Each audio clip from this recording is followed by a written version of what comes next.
पूरे देश में फिलहाल वर्ल्ड कप का माहौल है। आज वर्ल्ड कप का 11वां मुकाबला खेला जाने वाला है और ये मुकाबला होगा न्यूजीलैंड और बांग्लादेश के बीच। मैच चेन्नई में खेले जाने वाला है। इस मैच में पिच का कितना अहम रोल होगा, मौसम का क्या रोल होने वाला है, किन खिलाड़ियों पर नजर रहेगी और कौन से खिलाड़ी आज जो है टीम को जीत दिलाने में अहम भूमिका निभा सकते हैं, इन सब बारे में विस्तार से इस बुलेटिन में बात करने वाले हैं। और बात करने के लिए मेरे साथ मेरे सहयोगी शुभम है। तो सबसे पहले तो शुभम, बांग्लादेश और न्यूजीलैंड दोनों का मैच चेन्नई के चेपक स्टेडियम में होने वाला है। क्या उम्मीद है इस मैच से, क्यों ये मैच इन दोनों टीमों के लिए अहम है? इस पूरे जो टूर्नामेंट चल रहा है वर्ल्ड कप, इसमें अगर बात करें न्यूजीलैंड की, तो न्यूजीलैंड तो कमाल की फॉर्म में चल रही है। एक वक्त लगा था कि ये शायद फेवरेट नहीं होने, जिस तरह से प्रदर्शन दिखा रहे हैं वो कमाल का है, चाहे इंग्लैंड को मात दी हो या फिर दो लगातार अच्छा प्रदर्शन कर रहे हो। लेकिन अगर बात करें इस वक्त जो हालात हैं बांग्लादेश के, एक मुकाबला जीते हैं अफगानिस्तान से, दूसरा मुकाबला इंग्लैंड से हार चुके हैं। इस वक्त ये चेपॉक में मुकाबला होगा, यहाँ पर स्पिन ही सब कुछ लिखेगी। कहानी जीत की कहानी हो या फिर हार की इबादत, जो भी लिखा जाएगा वो स्पिन डिपार्टमेंट द्वारा ही लिखा जाएगा। क्योंकि जब इंडिया और ऑस्ट्रेलिया का मुकाबला इसी मैदान में हुआ था, तब 199 रन ही बना पाई थी ऑस्ट्रेलियाई टीम। और कह सकते हैं कि पहली बल्लेबाजी, टॉस जीतकर पहले बल्लेबाजी करना, यहाँ पर जो अब तक मुकाबले खेले गए जो रिकॉर्ड है वो बताते हैं कि आप टॉस जीतो, पहले बल्लेबाजी करो, उसके बाद उसे डिफेंस कर लो। लेकिन टीम इंडिया ने उसे तोड़ दिया। टीम इंडिया ने चेस करते हुए यहाँ जीता है। लेकिन फिर भी जब दूसरी टीमें आएंगी, इंडिया की बात अलग है। ये इनका होम था, यहाँ पर बहुत सारे खिलाड़ी रणजी में खेले हैं, बहुत सारे खिलाड़ी बाद में आईपीएल में खेले। लेकिन यहाँ पर अब इन दोनों टीमों के लिए टॉस जीतो, पहले बल्लेबाजी करो। और दोनों के पास जो स्पिन डिपार्टमेंट है, शाकिब अल हसन है, शंटो है, ये जो बांग्लादेश की तिकड़ी है, और इसके अलावा जो रचिन रवीन, सेंटनर, ये जो इस सोड़ी हो सकता है खेलते नजर आए न्यूजीलैंड की तरफ से। तो ये जो खिलाड़ी हैं, ये बहुत कुछ तय कर देंगे कि ये मुकाबला किस तरह से चलेगा और किसे यहाँ पे जीत मिलने वाली है। अगर जैसा भी शुभ ने कहा कि इस मुकाबले में स्पिनर्स की भूमिका बहुत ज़्यादा अहम रहने वाली है, लेकिन बल्लेबाजों के लिए या यूँ कहिए कि दोनों टीमों के लिए सिर्फ स्पिनर्स ही मुश्किल नहीं है। मुश्किल एक और है, हम बात कर रहे हैं मौसम की। क्योंकि चेन्नई की अगर हम वेदर की बात करें तो शुभम आपको ज़्यादा विस्तार से बताएंगे कि वहाँ पर खिलाड़ियों के लिए गर्मी एक बहुत बड़ा आप कह सकते हैं परेशानी का सबब बन सकता है। क्योंकि शुभम, मुश्किल होता है क्योंकि आदत नहीं है खासतौर पर न्यूजीलैंड के खिलाड़ी को इतनी मुश्किल, इतनी ज़्यादा भीषण गर्मी में खेलने की। बिल्कुल, जो टेम्परेचर की बात है वो तो 33 से 35 डिग्री सेल्सियस के आसपास रहेगा। लेकिन ह्यूमिडिटी इतनी ज़्यादा होती है कि वहाँ पर आपको पसीना बहुत ज़्यादा आता है, आपको प्यास बहुत ज़्यादा लगती है। और जब आप क्रिकेट खेलते हैं, कोई भी स्पोर्ट्स खेलते हैं, वहाँ पर आपको जो डिहाइड्रेशन की समस्या बन जाती है और ऐसे क्रैम्प आने आम बात हो जाती है। अक्सर देखा है कई सारे मुकाबलों में ये समस्या आई है। तो ये एक बड़ी समस्या होगी खास करके न्यूजीलैंड के खिलाड़ियों के लिए। अगर बात करें बांग्लादेश की, तो बांग्लादेश लगभग सेम मौसम में अपने, मतलब उनके जो कंट्री का भी मौसम है कुछ इसी तरह, ह्यूमिडिटी भी वहाँ पर लगभग सेम होती है। लेकिन न्यूजीलैंड के बल्लेबाजों के लिए, न्यूजीलैंड के गेंदबाजों के लिए थोड़ा मुश्किल होगा। चूंकि आप 50 ओवर पहले फील्डिंग करेंगे, उसके बाद आपको बल्लेबाजी करनी है, या उल्टा भी होता है, तो आसान नहीं होने वाला न्यूजीलैंड के लिए। लेकिन न्यूजीलैंड देखते हैं अब किस तरह से अपने इस प्लेइंग 11 को बनाती है। आपने जैसा बताया कि शायद केन विलियमसन, मतलब उन्होंने जैसा प्रेस कॉन्फ्रेंस में कहा है कि वो खेलते नजर आएंगे, तो किस जगह पे आते हैं, किसकी जगह आते हैं, ये देखना दिलचस्प होगा। यानी कि गर्मी की परेशानी के बाद अगर हम बात करें तो न्यूजीलैंड के पास एक गुड न्यूज़ भी है, खुशखबरी भी है। क्योंकि जो प्रेस कॉन्फ्रेंस मैच से पहले की जाती है, उसमें खुद केन विलियमसन आए थे। उन्होंने बात साफ की थी कि वो ये जो मुकाबला है बांग्लादेश के खिलाफ, जो मुकाबला होने वाला है उसमें वो खेलने वाले हैं। शुभम, इसी से कहीं ना कहीं प्लेइंग 11 के बदलाव की तरफ भी हम देख सकते हैं। क्योंकि अगर केन विलियमसन टीम में आते हैं तो किसी को बाहर जाना होगा। चेन्नई की पिच स्पिन फ्रेंडली है, तो वहाँ पर स्पिनर्स के हिसाब से भी आपको अपने बल्लेबाजों का चुनाव करना होगा। साथ ही टीम में कितने स्पिनर्स खेलेंगे, क्या बॉलिंग कॉम्बिनेशन होगा, ये भी अहम है। तो कल की दोनों टीमों की प्लेइंग 11 को लेकर के आपको क्या लगता है कि कैसा संयोजन बनाने वाली है टीमें? और टीमों में मतलब लगभग 3 स्पिनर्स तो रखना चाहेंगे, नहीं भी रख पाते हैं तो मतलब ऑप्शन बनाया जाएगा कि 3 स्पिनर्स खेले। चूंकि चेपॉक ऐसी जगह है, रविंद्र जडेजा किस तरह की गेंदबाजी की थी, साथ में अश्विन ने की थी, खुद कुलदीप यादव ने जो कमाल का गेंदबाजी की थी। और जबकि दूसरी तरफ से बात की जाए, एडम जंपा ने भी अच्छी गेंदबाजी की थी, वो सफलताएं नहीं मिल पाई थी क्योंकि विराट कोहली खड़े थे सामने। लेकिन यहाँ पर बांग्लादेश की गेंदबाज काफ़ी चालाक है, सबसे चालाक है तो कह सकते हैं उनके खुद के कप्तान शाकिब अल हसन, जिनके पास इतना बड़ा एक्सपीरियंस है और वर्ल्ड कप खेलने का जो तजुर्बा है उसका वो भरपूर प्रयोग करने वाले हैं। और न्यूजीलैंड की तरफ से रचिन रवीन, जिस तरह की कमाल का एक नया लड़का, युवा कमाल की गेंदबाजी करता है और साथ साथ बल्लेबाजी करता है, वो भी अपने आप में कमाल है। मिचेल सेंटर 5 विकेट लेके आ रहे हैं, उनका हौसला बहुत ही हाई होगा। अगर ईस्ट जोड़ी को मौका देते हैं तो 3 स्पिनर के साथ न्यूजीलैंड भी उतर सकती है और इतने 3 से 4 3 स्पिनर बड़े आराम से बांग्लादेश लेकर भी उतरेगी।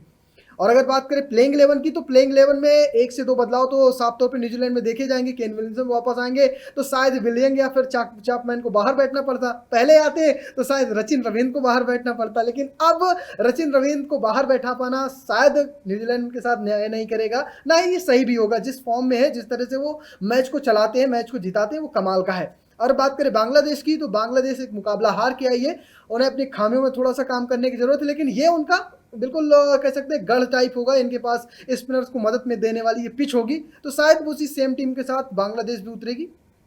न्यूजीलैंड की अगर हम बात करें तो पिछली बार जब वर्ल्ड कप हुआ था तो ये टीम फाइनल में पहुंची थी, और वो फाइनल ड्रामेटिक फाइनल हर किसी को याद है, जिस तरीके से इंग्लैंड के साथ टाई मैच हुआ, उसके बाद सुपर ओवर में मैच गया, वो भी टाई हुआ। बांग्लादेश के लिए न्यूजीलैंड की चुनौती किसी भी तरीके से आसान नहीं होगी, क्योंकि न्यूजीलैंड में ऐसे खिलाड़ी हैं जो लगातार आईपीएल खेलते हैं, जिनको अनुभव है भारतीय पिचों पर खेलने का। तो जो हम हेड टू हेड रिकॉर्ड थोड़ा जानना चाहेंगे कि आंकड़े क्या गवाही देते हैं कि कल किस टीम का पलड़ा भारी होने वाला है। अगर आंकड़ों की पूरी बात करें तो अब तक दोनों टीमों के बीच कुल 41 मुकाबले खेले गए हैं, जिसमें से 30 मुकाबले न्यूजीलैंड ने जीते हैं, 10 मुकाबले ही बांग्लादेश की टीम जीत पाई है। लेकिन फिलहाल जिस तरह का प्रदर्शन बांग्लादेश के खिलाड़ी कर रहे हैं, लिटन दास वापस आ चुके हैं, साथ में मुस्तफिर रहीम के बल्ले से रन आए थे, और शंटो अच्छा कर रहे हैं, और उसके अलावा खुद कप्तान शाकिब अल हसन भी कोई एक पारी खेले थे। तो इस तरह से टीम इस वक्त जो फॉर्म में चल रही है, मौजूदा फॉर्म में बांग्लादेश थोड़ी सी अच्छी है। बाकी अगर बात करें आंकड़ों की, तो आंकड़ों में कह सकते हैं कि बहुत अंतर है, और न्यूजीलैंड की टीम बहुत ऊपर भी है। और जिस तरह से न्यूजीलैंड की टीम ने इंग्लैंड को हराया है, उसे देख के तो सच में लगता है कि इस बार वर्ल्ड कप की जो फेवरेट टीमें हैं, उनमें से एक टीम ये फिर से है कि ये फिर से कम फाइनल या कहें सेमीफाइनल तो पक्का ही है, फाइनल भी पहुंच सकते हैं फिर से एक बार। अब जरा बात करते हैं ड्रीम 11 की। जी हाँ, क्योंकि हम जो फैंटेसी टीम हर वर्ल्ड कप देखने वाले फैंस जो हैं, चाहे स्टेडियम में देखें चाहे घर से देखें, उन सभी की नज़र इस बात पर जरूर रहती है कि किन खिलाड़ियों को लेने से उनको फायदा मिल सकता है, कौन से खिलाड़ी ज़्यादा पॉइंट दिलाएंगे, किस पिच पर किस खिलाड़ी के ज़्यादा बेहतर परफॉर्म करने की जो है चांसेस हैं। और इसी बारे में थोड़ा सा अब हम बात करेंगे। तो शुभम, आपको क्या लगता है कि जो ड्रीम 11 होनी चाहिए वो आपके हिसाब से क्या होनी चाहिए? मैं अपने फैंटेसी 11 में बहुत सारे ऐसे खिलाड़ियों को रखा हूँ जो मुझे मतलब एक बड़े, जब आप मेगा इवेंट में उतरते हैं ना, तो वहाँ पे आपको ऐसे खिलाड़ी चाहिए होते हैं जो शायद आपके जो ओपोनेंट खिलाड़ी जो मेंबर हैं उनके पास ना हो। तो इससे पहले मैं आपको 4 वो खिलाड़ी बता देता हूं जो इस वक्त इस टीम में रखने जरूरी है, या आपकी विरोधी टीमों में होंगे। इनमें से विलियम है, मिचेल सैंटन है जो पिछले ही मुकाबले में अच्छा प्रदर्शन करके आ रहे हैं, और उसके अलावा रचिन रवींद्र और ड्वेन कॉनवे, ये न्यूजीलैंड के 4 खिलाड़ी हो गए। अगर इसके बाद बात की जाए कि वो और कौन से 4 खिलाड़ी जो बांग्लादेश के, उनमें शाकिब अल हसन और शंटो, ये 2 हैं, और मिराज और साथ साथ लिट्टन दास, ये 4 खिलाड़ी हैं जो बांग्लादेश की टीम के हैं। अब ये 8 खिलाड़ी हो गए, बचे 3 खिलाड़ी। ये 3 खिलाड़ी होंगे ऐसे जो आपको जैकपॉट दिला सकते हैं, या फिर आपको कह सकते हैं कि आपका थोड़ा सा नुकसान भी हो सकता है। लेकिन ये बड़े मेगा इवेंट में अगर आपको ज्यादा नंबर चाहिए, ज्यादा पॉइंट चाहिए, तो इन खिलाड़ियों पे आपको दांव खेलना ही पड़ेगा। जैसा रिया ने बताया कि केन खेलेंगे, तो मैं अगर एक टीम में मैं केन को जरूर रखूंगा, और केन को एक टीम में वाइस कैप्टन भी बना दूंगा। लेकिन इसके अलावा और कौन कौन से ऑप्शन है, तो इनमें मैं रखूंगा डेरियल मिचेल को रखूंगा, ग्लेन फिलिप्स को रखूंगा, और साथ साथ कह सकते हैं मुस्तफिर रहीम को रखूंगा। शरीफुल इस्लाम को भी रख सकते हैं, वो भी अच्छी गेंदबाजी करते हैं, और यहाँ पर उन्हें जो स्लो गेंद फेंकते हैं, थोड़ा सा बाउंस मिलता है, उसका फायदा इन्हें मिल सकता है। तो ये तो बात होगी उन खिलाड़ियों की टीम में हो सकता है, लेकिन शुभम, कप्तान और उप कप्तान, ये फैंटेसी टीम का सबसे अहम फैसला होता है कि आप किस खिलाड़ी पर अपना सबसे ज्यादा भरोसा जताते हैं। आपने 8 नाम तो गिना दिए जो हर किसी की टीम में होने वाले हैं, वैसे ही कहीं ना कहीं कुछ ऑब्वियस चॉइस होती है कप्तान और उप कप्तान को लेकर भी। तो आपके हिसाब से अगर 2 टीमें भी बनाई जा रही हैं, तो किन किन खिलाड़ियों को कप्तान बनाए जाने की उम्मीद है, या किन को बनाया जाना फायदेमंद साबित हो सकता है? ड्वेन कॉनवे है जो लगातार अच्छा प्रदर्शन कर रहे हैं, और यहाँ पर भी वो खेलते हुए अच्छा नजर आएंगे, क्योंकि चेन्नई की तरफ से उन्होंने बहुत सारे मुकाबले इस पिच पे खेले हैं, और यहाँ पर प्रैक्टिस की है, उन्हें अंदाजा है कि पिच कैसे रिएक्ट करती है। तो हमने देखा है कि चेन्नई की तरफ से उन्होंने 50 लगाई, तो यहाँ पर 50 तो डन है। आप ड्वेन कॉनवे एक अच्छे ऑप्शन है, आप उन्हें वाइस कैप्टन या कैप्टन में रखिए, आपको नुकसान नहीं होगा। दूसरा ऑप्शन रचिन रवींद्र, बल्ले से नहीं चले तो गेंदबाजी, स्पिन ट्रैक है, स्पिन में फायदा देके जाएंगे, इसलिए रचिन रवींद्र को आप अपना वाइस कैप्टन या कप्तान बना सकते हैं एक टीम में। और इसके अलावा 2 ऑप्शन और हैं, एक नाम है शंटो का, इन्होंने गेंदबाजी भी करनी है और साथ में बल्लेबाजी में दमखम दिखाएंगे, मिराज भी है, और इसके अलावा शाकिब अल हसन टीम में रखिए। वाइस कैप्टन तो बना के ही चलिए इन्हें, साथ में कम से कम 3 विकेट पक्का इस पिच पे लेके जाएंगे। अगर रन बना देते हैं 30 से 40 तो आपके लिए बोनस ही हो जाएगा। तो ये 5 नाम है जिन्हें वाइस कैप्टन, कप्तान बना और वाइस कैप्टन और कैप्टन बना सकते हैं। और ऐसा ट्राई करिए कि एक बल्लेबाज हो जबकि दूसरा ऑलराउंडर हो, तो आपको थोड़ा ज्यादा फायदा होने वाला है। फिलहाल आप अपनी फैंटेसी 11 बताइए, किन किन खिलाड़ियों को आपने मौका दिया है? अगर आप मुझसे पूछेंगे तो मैं सबसे ज़्यादा, क्योंकि केन विलियमसन एक लंबे समय बाद जो है टीम में वापसी करने वाले हैं, उन्होंने आईपीएल बहुत खेला है और केन विलियमसन उन खिलाड़ियों में शामिल है जिनको स्पिन फ्रेंडली विकेट पर खेलना आता है। उन्हें पता है कि स्पिनर्स को किस तरीके से जो है फेस किया जा सकता है। तो इसलिए मुझे लगता है खासतौर पर बड़े खिलाड़ी हैं, अनुभव है, उनको पता है कि वर्ल्ड कप में जब एक प्रेशर वाला मैच होता है तो किस तरीके से खेला जाता है। तो केन विलियमसन ज़रूर मेरी टीम में होंगे और उनके अलावा अगर विकेट कीपर की बात होगी तो जैसे कि शुभम ने भी कहा कि डेविन कॉनवे लगातार अच्छा खेल रहे हैं, तो विकेट कीपर के तौर पे उनको रखना एक अच्छी चॉइस आपके लिए हो सकती है। वहीं बल्लेबाजों में डेरिल मिचेल, शड्डो का नाम अभी शुभम ने लिया और उसके अलावा गेन फिलिप्स भी मेरी टीम में होंगे।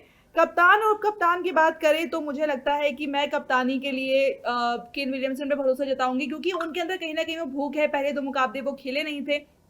आईपीएल के बाद से वो अपने रिहैब में हैं। एक पहला बड़ा मौका उनको मिल रहा है, वो भी एक ऐसे ट्रैक पर जहाँ पर वो रन बना सकते हैं। उन्हें पता है किस तरीके से खेलना है। सामने बांग्लादेश की टीम है, किसी तरह से उनको कम नहीं आँक रहे हैं, लेकिन कहीं न कहीं केन विलियमसन के ऊपर उतना दबाव नहीं होगा जितना शायद भारत या ऑस्ट्रेलिया के खिलाफ अगर चैपक में मैच हो रहा होता तो जिस तरीके का दबाव होता। तो केन विलियमसन मेरे लिए कप्तान होंगे और दूसरी चॉइस अगर उप कप्तान के लिए होंगे तो बेशक रचिन रविंद्र, क्योंकि एक ऑलराउंडर को वाइस कैप्टन या कैप्टन भी रखने का हमेशा फ़ायदा होता है, क्योंकि अगर वो बल्ले से भी आपके लिए कुछ नहीं कर पाए तो वो गेंदबाजी से कहीं न कहीं पॉइंट्स का जो उनका आपका स्कोर है उसको वो एक अच्छी जगह पर पहुँचा देते हैं और अगर दोनों में कर जाए फिर तो सोने पे सुहागा जैसी बात हो जाती है। तो ये तो रही मेरी फैंटेसी टीम और अब मुझे लगता है कि आपके जितने सवाल होंगे फैंटेसी टीम को लेकर इस मैच से जुड़े हुए प्लेइंग 11, इंजरी अपडेट सब कुछ हमने कोशिश की है कि आपको यहाँ पर सारी अपडेट्स मिल जाए। बिल्कुल, ये सब तमाम सारे जो भी हम मैक्सिमम सवाल होते हैं, जो ज़रूरत होती है फैंटेसी टीम बनाने के लिए, वो आपको हमने दे दिए हैं। अगर आपके मन में कोई सवाल है, तो ज़रूर कमेंट बॉक्स में ज़रूर बताइएगा, उसके लिए हम अगले वीडियो में उसे का भी निदान देंगे और उसके बारे में तमाम सारी चीज़ें लेकर आएँगे। तो फिलहाल अगर आपने चैनल को सब्सक्राइब नहीं किया, तो सब्सक्राइब करिए। यहाँ आपको हर क्रिकेट से जुड़ी अपडेट, बाकी खेलों की जुड़ी अपडेट मिलेगी और इसके अलावा पेज को फॉलो करना बिल्कुल मत भूलिएगा। धन्यवाद।